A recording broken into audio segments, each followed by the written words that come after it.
अस्सलाम वालेकुम रहमतुल्लाह। हाँ, कल हमने थोड़ा इंट्रोडक्शन पढ़ा था मैथमेटिकल रीजनिंग का। इंट्रोडक्शन क्या पढ़ा था? नंबर सिस्टम के बारे में पढ़ा था कि डिफरेंट टाइप्स के जो हम नंबर्स की डिनोटेशंस हैं, जो हम नंबर्स को कहते हैं, कौन कौन से टाइप्स हैं नंबर्स की जो हम पढ़ते हैं। नेचुरल नंबर्स हैं, होल नंबर्स हैं, इस तरह से जो चीज़ें हमने पढ़ी थी, प्राइम नंबर्स हैं। ठीक है? उसमें एक बात रह गई थी, जब जो हम रिप्रेजेंट करते हैं किसी भी नंबर को in the form of digits, ठीक है, या फिगर्स, जैसे 9 है, 10 है, 11 है, इसको बोलते हैं नोटेशन। ठीक है, और जो हम वर्ड्स में एक्सप्रेस करते हैं नंबर्स को, जैसे 9 है, 10 है,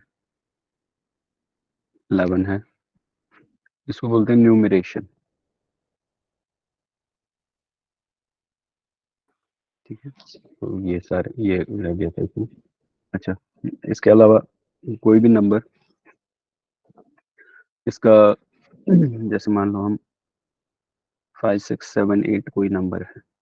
ठीक है, इसमें एक फेस वैल्यू होता है, किसी भी डिजिट का एक फेस वैल्यू है, फेस वैल्यू और प्लेस वैल्यू। ठीक है, जैसे मान लो ये 5 है, इसका फेस वैल्यू 5 है, और इसका लेकिन इसका प्लेस वैल्यू क्या है? Ones, tens, hundred and thousand. इसका प्लेस वैल्यू 5000 है। ठीक है, तो ये चीजें याद रखना, फेस वैल्यू और प्लेस वैल्यू। फेस वैल्यू किसी भी लेटर का जो भी उसका नोटेशन है, वो फेस वैल्यू कहलाता है। ठीक है, तो 4 का 4 ही है, 5 का 5 है, 6 का 6 ही है। लेकिन प्लेस वैल्यू डिटरमाइन करता है, जो प्लेस है किसी भी नंबर नंबर में, किसी डिजिट की क्या प्लेस है, तो प्लेस वैल्यू कहा जाता है। ठीक है? प्लेस वैल्यू यहाँ पे 5 का 5000 है, लेकिन फेस वैल्यू सिर्फ 5 है। ठीक है, तो किसी चीज का प्लेस वैल्यू अलग होता है, फेस वैल्यू अलग होता है। ठीक है, जैसे मान लो हमारे पास पैसे हैं,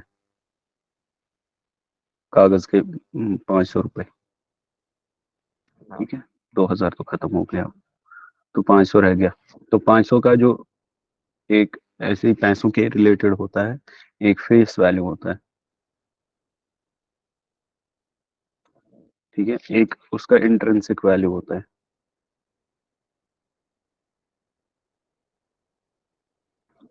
ठीक है, फेस वैल्यू किसी भी 500 रुपए के नोट का 500 रुपए फेस वैल्यू है, लेकिन उसका इंट्रिंसिक वैल्यू कितना है?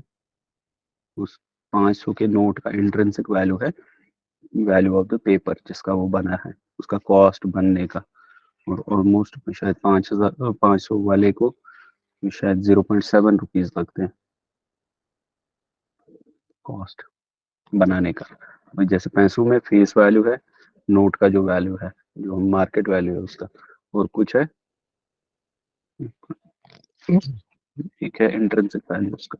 ऐसे ही नंबर्स का भी एक फेस वैल्यू होता है और एक प्लेस वैल्यू होता है।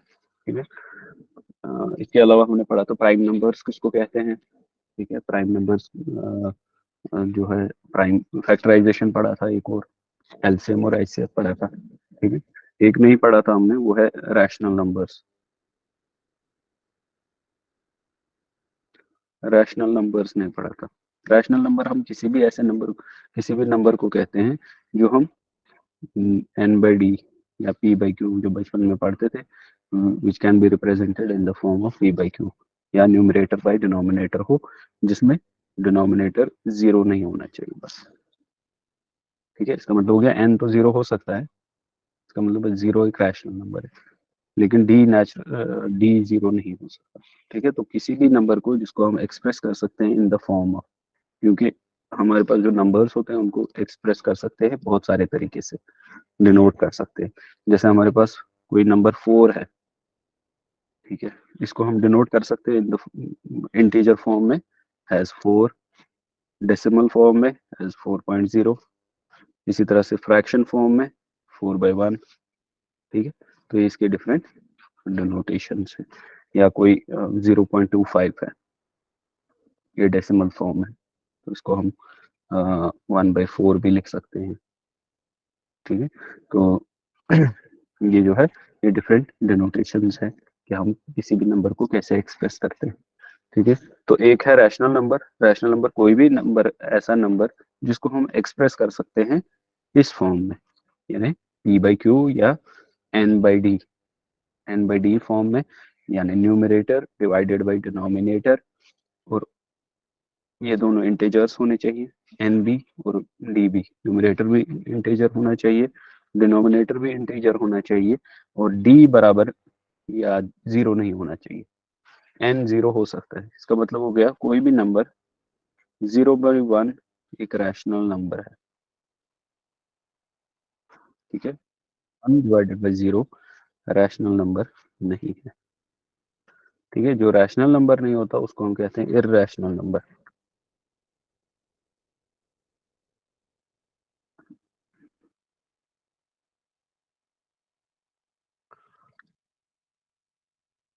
तो रैशनल नंबर, एक मिनट,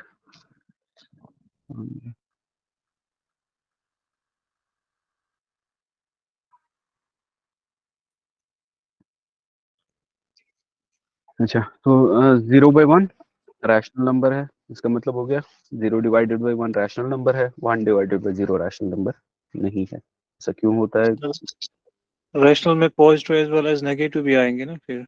हाँ, पॉजिटिव और एज वेल एज नेगेटिव आएंगे। कोई भी नंबर जो जिसमें दोनों इंटीजर पॉजिटिव भी होते हैं नेगेटिव भी होते हैं, मैंने कहा न्यूमरेटर भी इंटीजर होगा, डिनोमिनेटर भी इंटीजर होगा। इंटीजर पॉजिटिव भी होते हैं नेगेटिव भी होते हैं।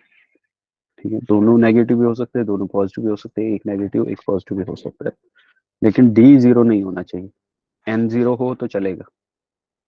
ठीक है, यानी जीरो का एक हिस्सा जीरो ही है, 0/1, या जीरो को हम किसी भी नंबर से डिवाइड करेंगे वो जीरो ही आएगा, और जीरो खुद से एक रैशनल नंबर है। लेकिन 1/0 हमें पता नहीं है। ठीक है, तो ये जो है ये रैशनल नंबर नहीं है, ये इरैशनल नंबर है। अब ऐसा क्यों है, तो ये बहुत बड़ी बहस है। ठीक है, असल में, चलो ये बहुत बड़ी बहस है, छोड़ दो इसको। तो एनीथिंग डिवाइडेड बाय जीरो जो है वो अनडिफाइंड, या तो अनडिफाइंड लिखते हैं या नॉट डिफाइंड लिखते हैं।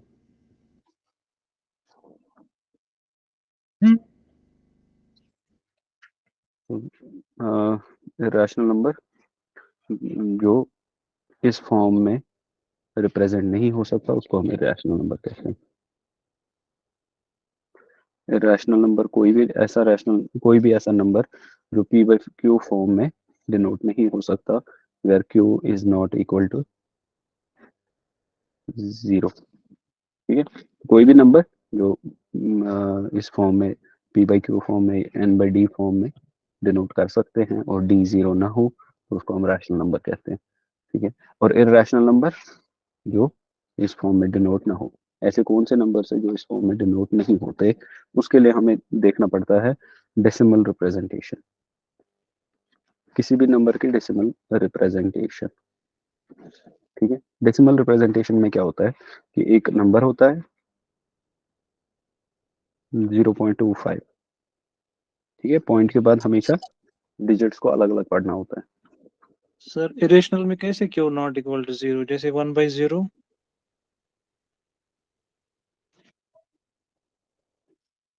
मतलब मतलब ये है मैंने ना कहा जो इरेशनल। इस फॉर्म में ना हो वो इरैशनल है।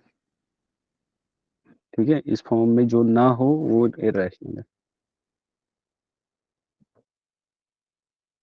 ठीक है, ये फॉर्म नहीं है इरैशनल की। ठीक है, तो जब भी हम किसी नंबर का डेसिमल रिप्रेजेंटेशन लिखते हैं तो पॉइंट के बाद हमेशा अलग अलग तोड़ तोड़ के पढ़ते हैं। ऐसा क्यों होता है? क्योंकि जैसे हम प्लेस वैल्यू में पढ़ते थे, वंस, उसके बाद टेंस आता है, उसके बाद हंड्रेड्स आता है। ठीक है, लेकिन यहाँ से उल्टा होता है, यहाँ पे टेंस है, यहाँ पे हंड्रेड्स है। हंड्रेड्स माने हम वंस टेंस हंड्रेड्स पढ़ते हैं, डेसिमल में उल्टा होता है, लेकिन उसके साथ साथ टेंथ्स पढ़ना है, THS लगा के, हंड्रेड्स। ठीक है, तो इसलिए इनको हम एक साथ नहीं पढ़ सकते। ठीक है, तो जैसे हम 25 को पढ़ते हैं, लेकिन ये 25 नहीं है, इसमें टेंस प्लेस है और 100 प्लेस है, इसमें वंस और टेंस की प्लेस नहीं है, इसलिए डेसिमल के बाद हम अलग अलग पढ़ते हैं। किसी भी नंबर को डेसिमल के बाद अलग अलग पढ़ना चाहिए। अच्छा, तो कोई भी नंबर अगर हम रिप्रेजेंट कर रहे हैं, मान लो 1/4 है, तो 1/4 0.25 आता है। 1/3 है, ये 0.3333 जितना भी आगे जाएगा, या 0.3 बार, यानी 3 रिपीट हो रहा है। या कोई भी नंबर जैसे पाई है, पाई आपने पढ़ा होगा, 22 डिवाइडेड बाई 7। 7, 22 डिवाइडेड बाई 7 आता है 3.145। आगे बहुत सारे डिजिट्स हैं, ये रुकता नहीं है। तो डेसिमल रिप्रेजेंटेशन में या तो नंबर रुकेगा, या तो नहीं रुकेगा लेकिन रिपीट होगा, या तो नहीं रुकेगा और रिपीट भी नहीं होगा। ठीक है, तो इसको ऐसे डेसिमल को कहा जाता है decimal, terminating decimal, terminating decimal. इन दो को कहा जाता है नॉन टर्मिनेटिंग।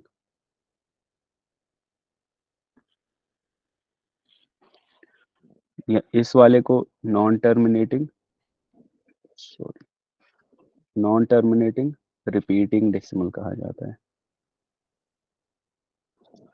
ऐसे वाले को जो रिपीट नहीं होता है, इसको नॉन टर्मिनेटिंग, नॉन रिपीटिंग कहा जाता है। ठीक है, जिस किसी नंबर का decimal form non terminating, non repeating हो, ऐसे नंबर को हम इर्रेशनल कहते हैं। ठीक है, नॉन टर्मिनेटिंग, नॉन रिपीटिंग जो डेसिमल्स हैं, उनको हम इर्रेशनल नंबर्स कहते हैं। तो रैशनल नंबर p/q फॉर्म में और q जीरो ना हो, और इर्रेशनल नंबर जिसका डेसिमल रिप्रेजेंटेशन नॉन रिपीटिंग और नॉन टर्मिनेटिंग डेसिमल हो। ठीक है, तो इस तरह से इनमें कौन से आते हैं, इनमें जो परफेक्ट स्क्वायर्स ना हो, जो परफेक्ट परफेक्ट स्क्वायर रूट्स ना हो, स्क्वायर रूट्स, जैसे √4 का मतलब है 2, तो ये एक परफेक्ट स्क्वायर रूट है।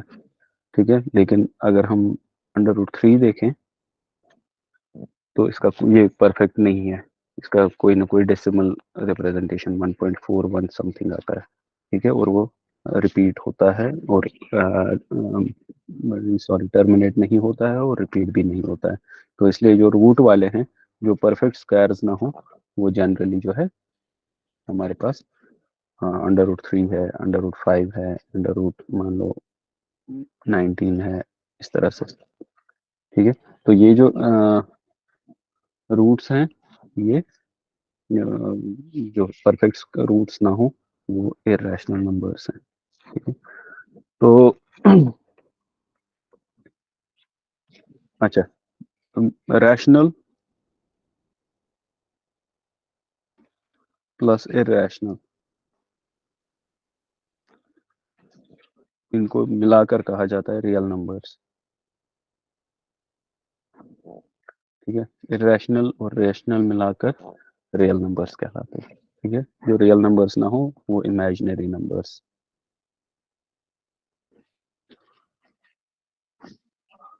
इमेजिनरी नंबर्स, ठीक है, इमेजिनरी नंबर्स में आता है यूजुअली जो negative root, under root of negative integers, negative integers का रूट, क्यूब रूट, इसी तरह से फोर्थ रूट, फिफ्थ रूट, ये सारे इमेजिनरी नंबर्स हैं।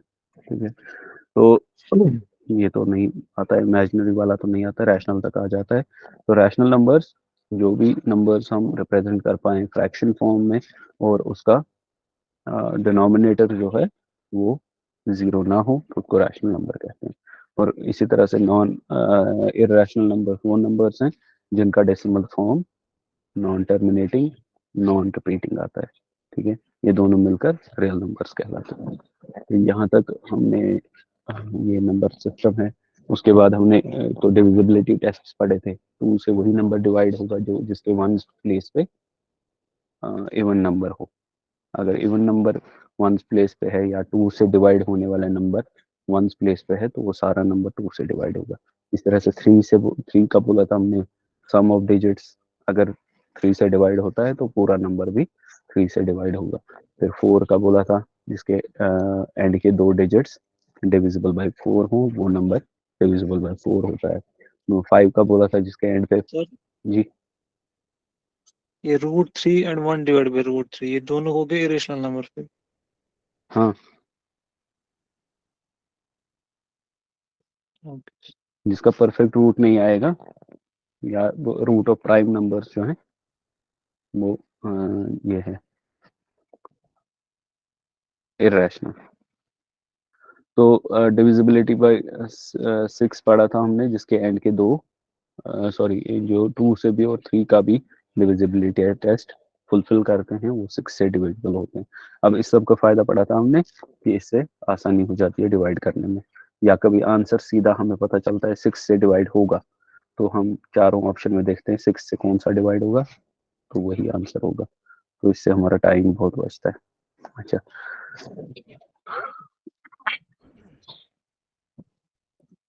अच्छा इसके अलावा जो है इसमें एक और चीज है ना, हम सिंपल अलजेब्रिक एक्सप्रेशंस के रिलेटेड क्वेश्चंस आते हैं।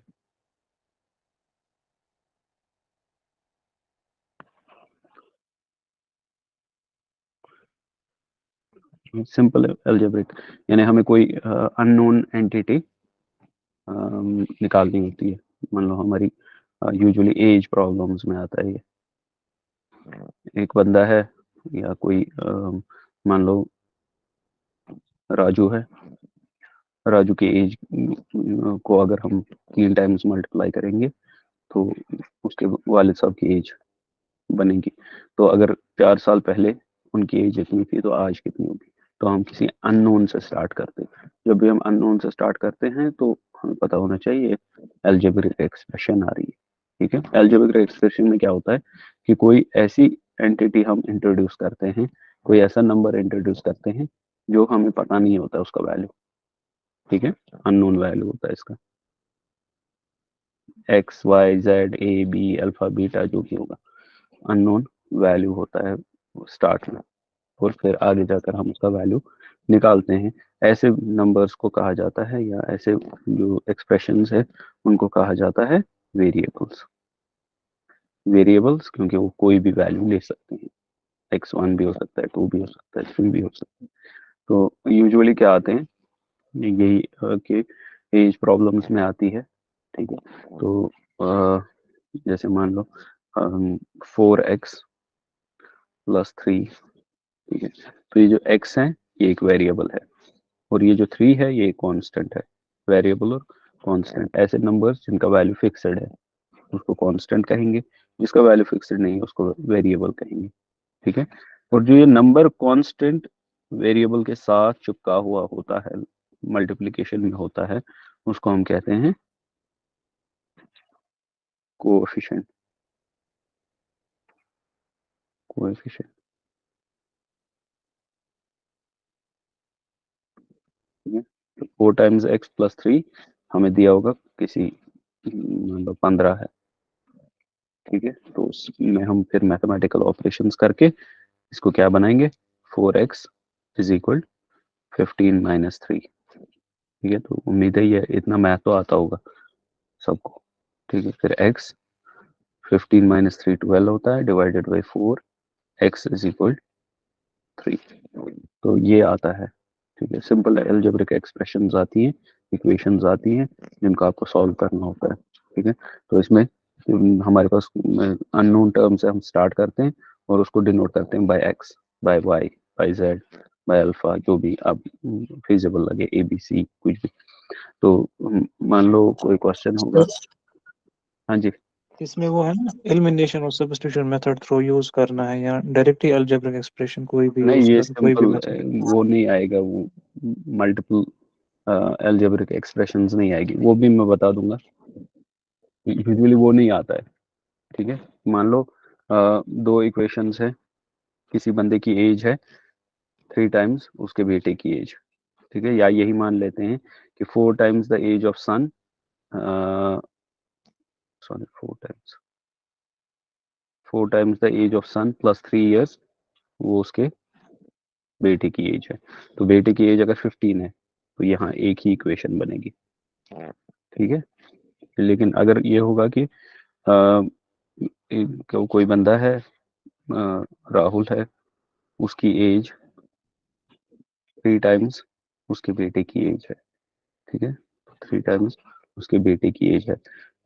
आज से 5 साल पहले राहुल की एज -5 उसके बेटे की एज से 4 साल कम थी, ठीक है, या 2 टाइम्स उसके बेटे की एज थी।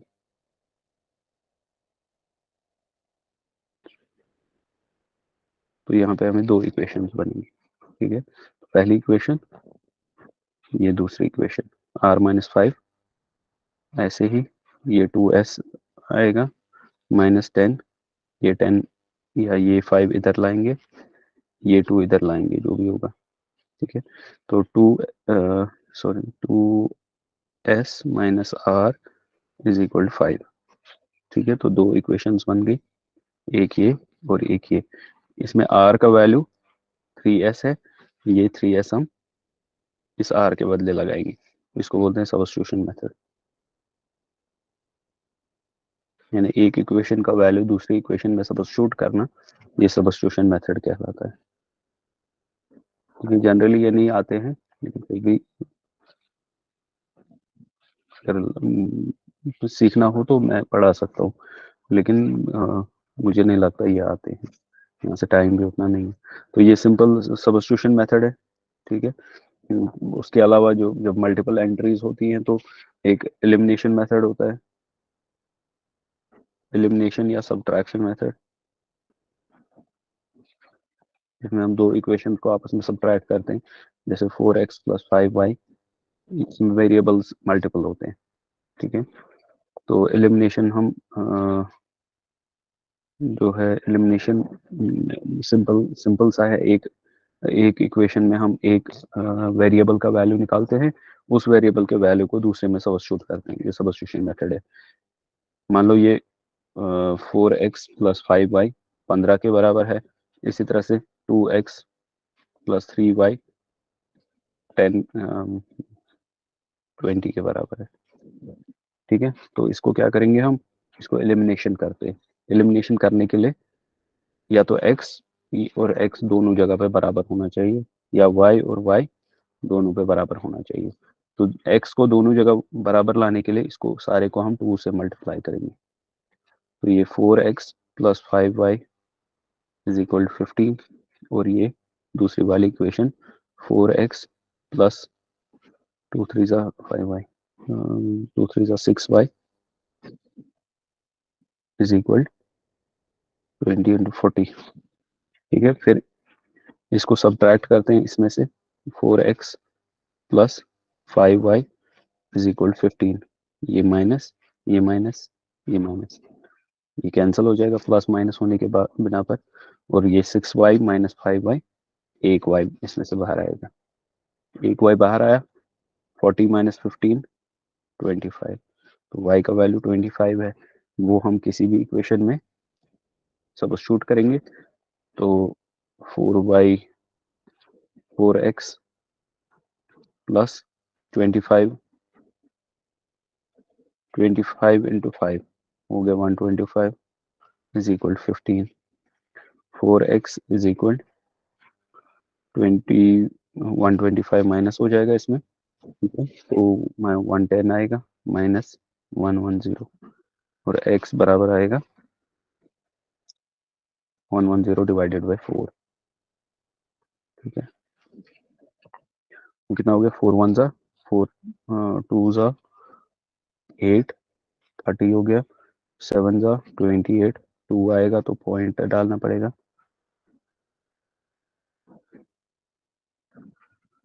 ठीक है। पॉइंट डालेंगे तो 20 बनेगा, और 27.5 आंसर आएगा नेगेटिव। ठीक है। तो ये ऐसे ये जो है एलिमिनेशन मेथड कहलाता है। ठीक है, इसके अलावा भी एक और मेथड है, लेकिन वो बहुत बड़ा है, बड़ा नहीं है, कॉम्प्लिकेटेड है थोड़ा, वो याद नहीं रहता है। क्रॉस मल्टीप्लिकेशन मेथड सबसे आसान है, लेकिन याद रहना मुश्किल है। तो ये जो है, कभी कभार हम अननोन वेरिएबल को का वैल्यू निकालते हैं, तो अलजेब्रिक एक्सप्रेशंस बनाते हैं, और अलजेब्रिक एक्सप्रेशंस को सॉल्व करने के लिए सबसे आसान मेथड जो है वो सब्स्टिट्यूशन मेथड है। जैसे हमारे पास 4x plus 3a is equal to 15, तो इसमें से हम किसी भी एक वेरिएबल का वैल्यू एक साइड पे रखते हैं। तो ये 4x रख लेते हैं is equal 15 minus 3a, x is equal 15 minus 3a divided by 4। x दूसरा कोई इक्वेशन होगा, मान लो 7x plus 10y, 10 sorry y नहीं है इसमें, 10a इज इक्वल 30, जैसे 30 कम हो जाएगा 130 रख देते हैं। तो ये हो गया। फिर इसका वैल्यू जो है ये इसमें इनपुट कर लिया। ठीक है, तो 7 into 15 minus 3a divided by 4 plus 10a is equal to 130। ठीक है, तो 7 15 का 15 7 का 105, 105 minus 3 into 7 21a divided by 4 plus 10a is equal 130। फिर इन दोनों का अगर इनको प्लस करना है तो ये दोनों फ्रैक्शन में होने चाहिए, लेकिन ये फ्रैक्शन में नहीं है, तो इसको भी हमें लाइक फ्रैक्शन बनाना है। या तो पहले लाइक फ्रैक्शन बनाएंगे, इसको भी डिवाइडेड बाई 4 बनाएंगे, डिवाइड बाई 4 बनाने के लिए इसको 40 कर देंगे। ठीक है, एक ये तरीका है। दूसरा तरीका है एलसीएम करना, 4 और 1 का एलसीएम 4 है, फिर इस सारे को 4 से मल्टीप्लाई करेंगे, 105 minus 21 A plus 40 A is equal to 130। ये 4 ऊपर जाएगा, 105 minus 21 A plus 40 A is equal 13 into 4 420। ठीक है, तो यहाँ से हमें 105 यहाँ ले जाएंगे, ये नेगेटिव में बनेगा, ये माइनस 21 प्लस 40 19 बनेगा, 19a is equal 420 minus 105, 19a is equal 315, a is equal 315 divided by 19। तो इस तरह से जो भी आएगा उसका रिप्रेजेंटेशन। एक और रिप्रेजेंटेशन जो है वो मिक्सड फ्रैक्शंस कहलाती है। मिक्सड फ्रैक्शन बनाने के लिए हम क्या करते हैं, जैसे मान लो 30 डिवाइड, तो ये अभी पहले ये देखो फ्रैक्शंस हमें पढ़ना है, फ्रैक्शंस इंपॉर्टेंट फ्रैक्शन। तो सब्स्टिट्यूशन मेथड आसान है। एक फॉर्मूला में, सॉरी एक इक्वेशन में हमें एक वेरिएबल का वैल्यू निकालना है और उस वेरिएबल का इनपुट करना है दूसरे वेरिएबल में, इसको सब्स्टिट्यूशन मेथड कहते हैं, और टाइम कंज्यूमिंग है लेकिन आसान है। ठीक है, दूसरा जो है एलिमिनेशन मेथड, वो आसान है, कम टाइम लगता है। ठीक है, लेकिन आसान नहीं है, थोड़ा सा उससे मुश्किल है सब्स्टिट्यूशन से, और गलती होने के ज्यादा चांसेस है उसमें, नेगेटिव पॉजिटिव वाले गलती। दूसरा चीज पढ़ना है हमें फ्रैक्शंस। फ्रैक्शन किसी भी नंबर को किसी भी कोई भी ऐसा नंबर का डिनोटेशन जिसमें एक न्यूमरेटर हो ऊपर, डिवाइडेड बाय डिनोमिनेटर हो, इसको फ्रैक्शन कहा जाता है। ठीक है, फ्रैक्शन कभी प्रॉपर फ्रैक्शन होता है, प्रॉपर फ्रैक्शन जिसमें डिनोमिनेटर बड़ा होता है न्यूमरेटर से, ऐसे फ्रैक्शंस को प्रॉपर फ्रैक्शन कह जाते हैं। जैसे 1/3, 1/4, 2/5। ठीक है, इसमें डिनोमिनेटर बड़ा होता है, इनको प्रॉपर फ्रैक्शंस कहते हैं। दूसरा फ्रैक्शन है उसको इम्प्रॉपर फ्रैक्शन कहते हैं।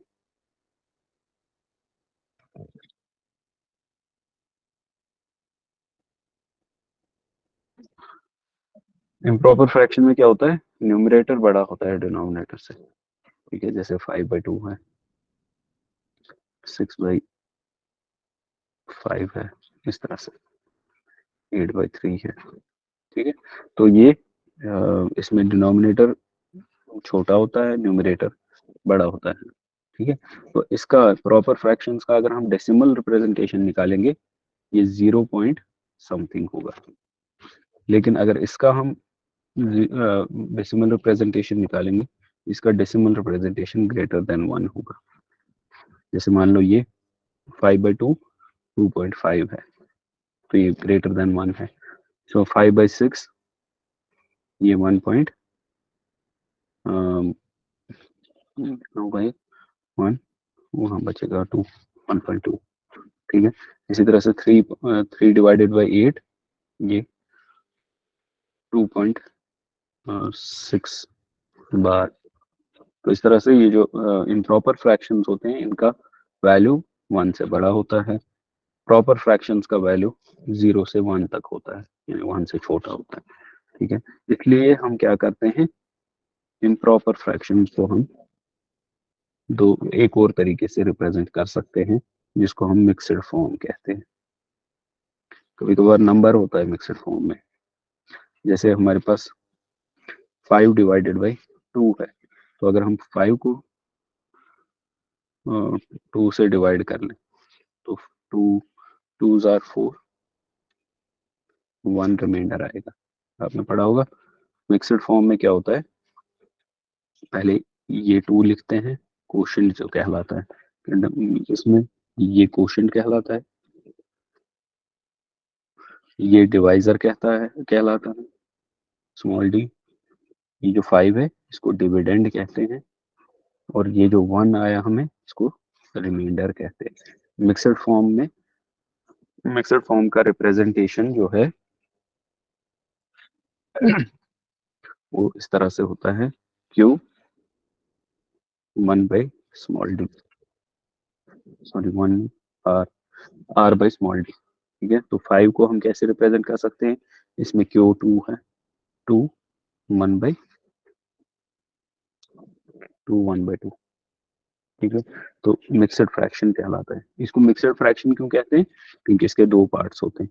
तो 2 ये होल नंबर पार्ट कहलाता है, होल नंबर है 2, और ये जो पार्ट है ये फ्रैक्शन है, 2 और आधा।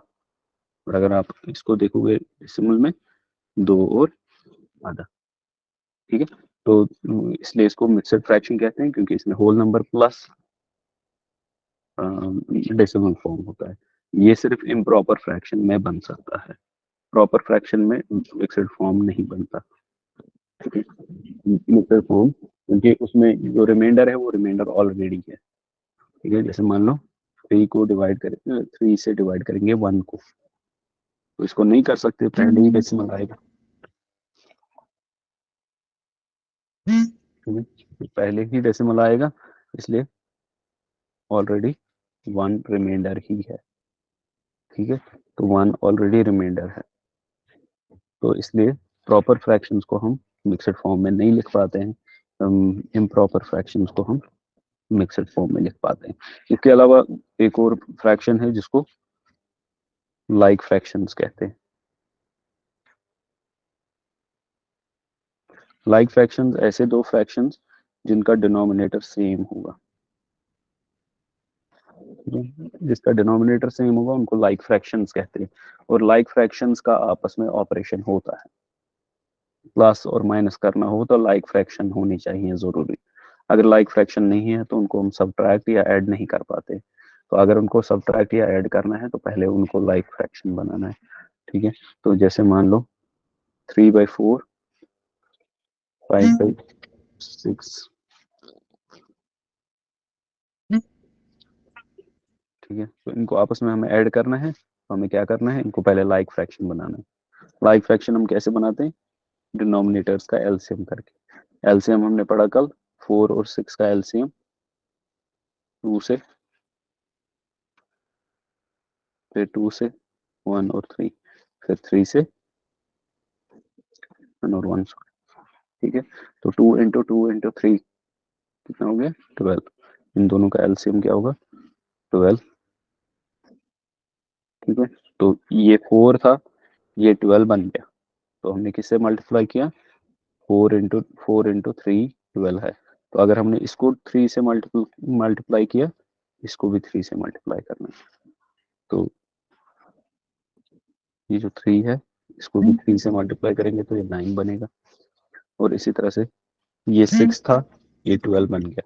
तो 6 कैसे 12 बनता है 2 से मल्टीप्लाई करने के लिए। तो अगर हमने 6 को 2 से मल्टीप्लाई किया तो 5 को 2 से मल्टीप्लाई करना है, तो ये प्लस 10।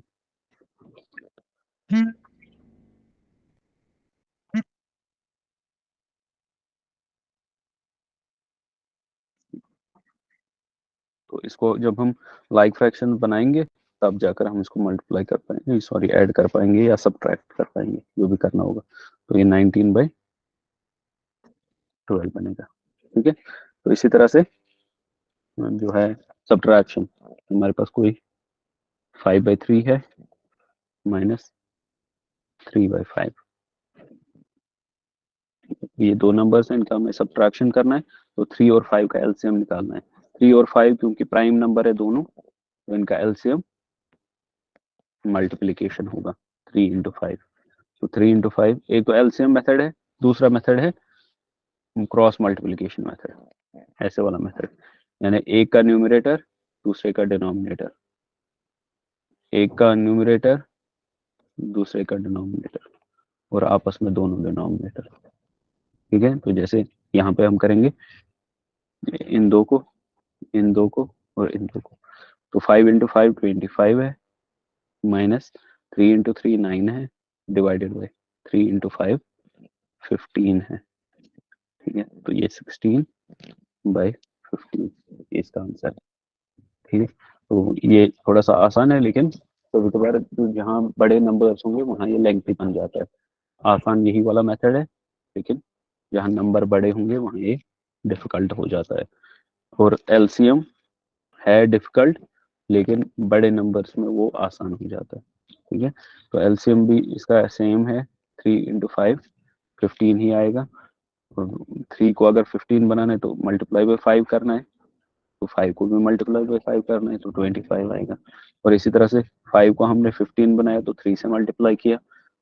ठीक है, तो 3 से अगर 5 को मल्टीप्लाई किया, 3 से 3 को भी मल्टीप्लाई करना है, 9 बन जाएगा। ठीक है, इस तरह से एक और मान लो 10/3 माइनस 1/2। ठीक है, चलो ठीक है 1/20 कर लेते हैं, ठीक है, क्योंकि वो दोनों आते हैं। अब ये दोनों आपस में को प्राइम्स हैं। हमने कल पढ़ा था को प्राइम दो नंबर्स, ऐसे दो नंबर्स जिनका आपस में कोई कॉमन डिवाइजर नहीं होगा या कॉमन फैक्टर नहीं होगा, उनको को प्राइम्स कहा जाता है। और 3 क्योंकि प्राइम नंबर है, 20 प्राइम नंबर नहीं है, तो ये दोनों आपस में इनका कोई सेम फैक्टर नहीं हो सकता। ठीक है, तो इसकी वजह से को प्राइम्स का एलसीएम बराबर होता है उनके प्रोडक्ट के। जैसे हमने ये पढ़ा, दो प्राइम्स, प्राइम दो अगर होंगे आपस में, उनका एलसीएम भी प्रोडक्ट के बराबर होगा। तो यहाँ पे भी 30 इंटू 20 60 आएगा।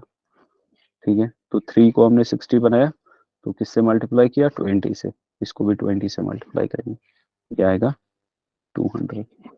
माइनस 20 को 60 से 60 बनाया, 3 से मल्टीप्लाई किया, तो हाँ 1 को भी 3 से मल्टीप्लाई करेंगे, ये आएगा 197 डिवाइडेड बाई 60।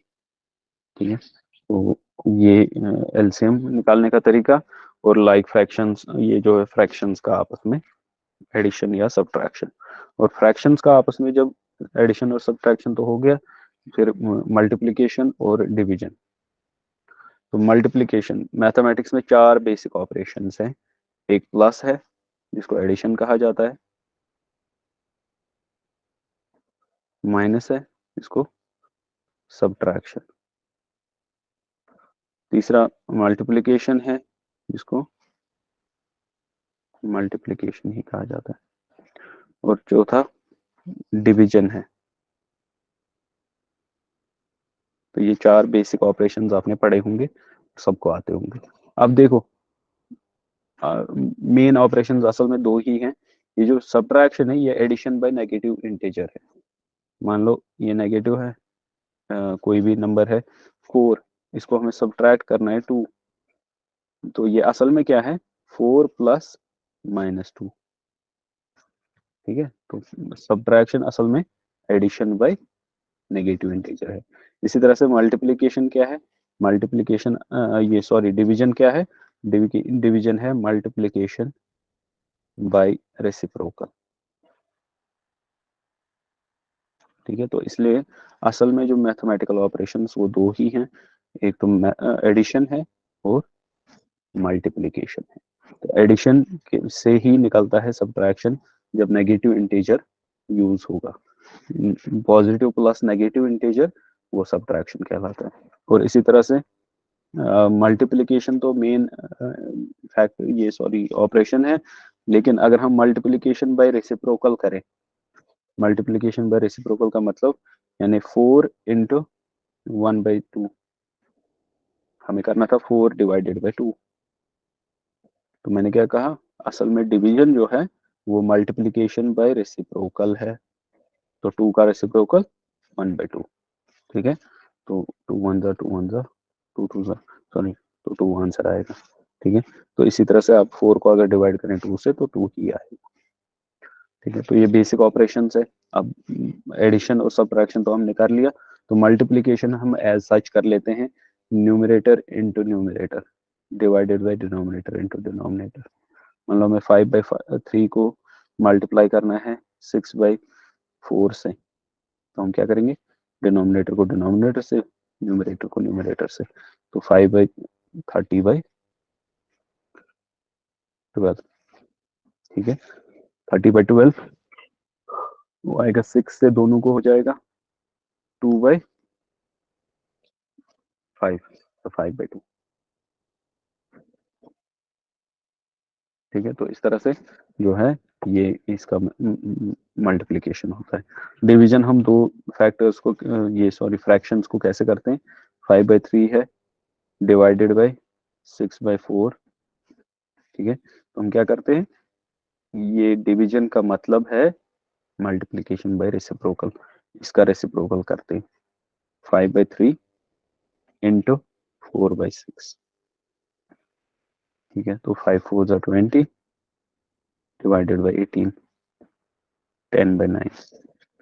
ठीक है, तो इस तरह से ये फ्रैक्शंस के डिफरेंट ऑपरेशंस हैं। ठीक है, तो फ्रैक्शंस, इसके बाद डिवीजन। डिवीजन डिवीजन से हम क्या कर पाते हैं, डेसिमल रिप्रेजेंटेशन।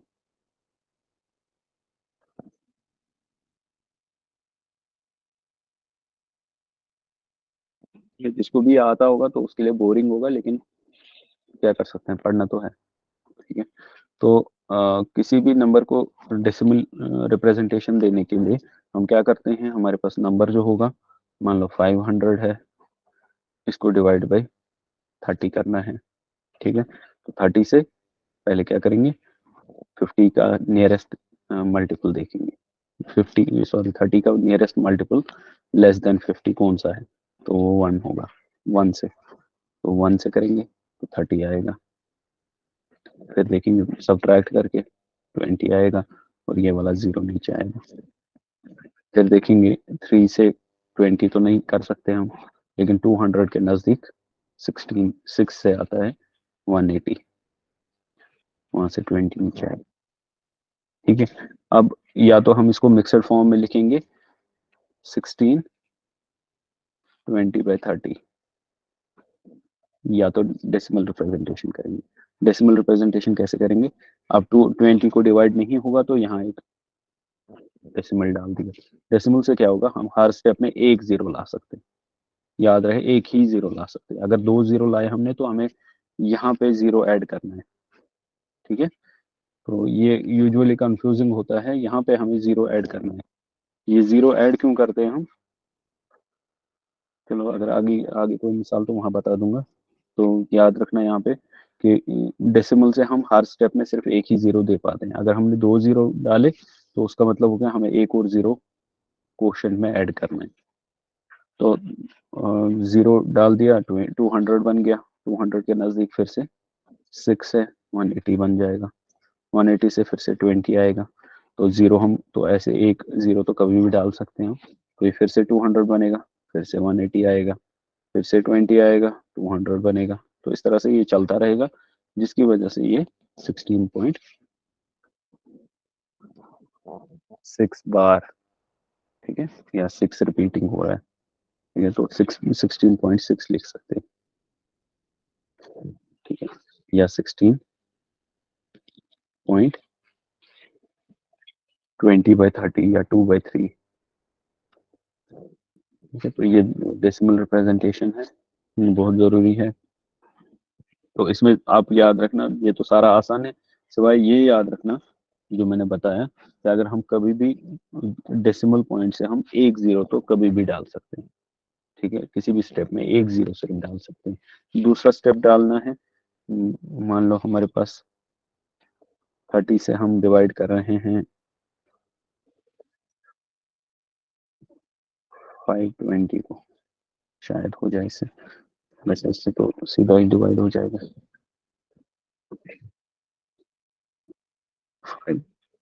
नहीं, 520 डिवाइड नहीं होगा।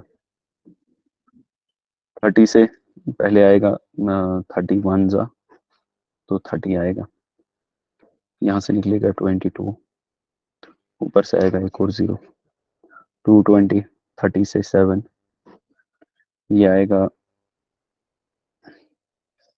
210, नीचे आएगा 10, ठीक है। 30 से पॉइंट डालेंगे तो ये 100 बन गया, फिर 3 आएगा 90 बनेगा, फिर से 10 आएगा तो 30 रिपीट होगा, 3 रिपीट होगा, ठीक है। अगर मान लो कि कहीं पे भी हमें 30,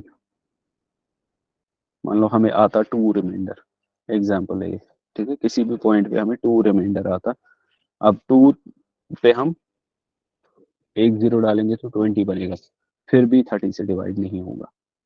तो हम क्या करेंगे इसमें, इसमें हम क्वोशंट में एक जीरो ऐड कर लेंगे, तो यहाँ पे हम 2 जीरो डाल सकते हैं, ठीक है। एक जीरो हम एट विल कहीं पे भी डाल सकते हैं किसी भी स्टेप में, लेकिन अगर हमें एक और जीरो की जरूरत पड़ी तो हमें वो जीरो ऊपर भी डालना है, ये याद रख लेना। बाकी तो सारा ये आसानी है, ठीक है। तो ये डिवीजन है डेसिमल रिप्रेजेंटेशन के लिए, ठीक है। इसके अलावा एक चीज आपको याद करने की है, जो आपको खुद से याद करना है, वो है स्क्वायर्स और क्यूब्स,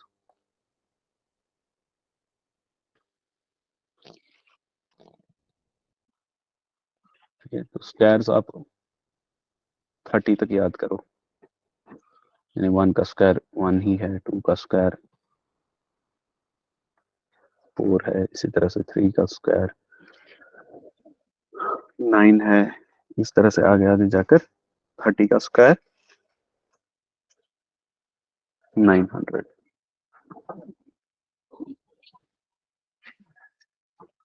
क्यूब्स में आप 20 तक याद करो, 20 ही आते हैं, बहुत इंपॉर्टेंट है क्यूब्स और स्क्वायर से याद करना, बहुत टाइम बचता है, ठीक है। तो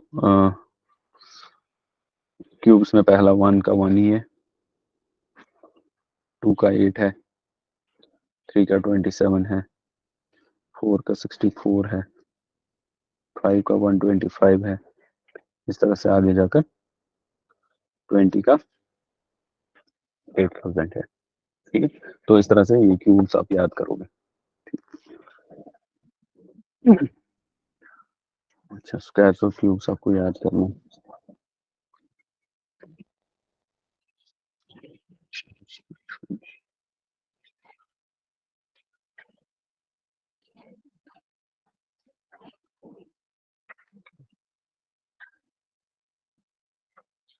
लगता है आज के लिए इतना ही। हाँ, ये याद रखना, वो हमने पढ़ा कि मिक्सड फ्रैक्शन जब हम डिवाइड करते हैं तो मिक्सड फ्रैक्शन को मिक्सड फ्रैक्शन पहले क्यों कहते हैं, क्योंकि एक इसका होल नंबर पार्ट होता है और एक फ्रैक्शन पार्ट होता है, जैसे 4 1/4, ठीक है। तो 4 होल नंबर है, या हम इसको ऐसे भी लिख सकते हैं 4 + 1/4, ये सेम चीज है, ठीक है। फिर अगर 4 ऐसे भी लिखेंगे और इसका डेसिमल निकालेंगे वो भी चलेगा, ठीक है। तो इसलिए ये दो नंबर्स का बना होता है, इसलिए इसको मिक्स्ड फ्रैक्शन कहते हैं। और मिक्स्ड फ्रैक्शन का फॉर्म क्या है, कोशेंट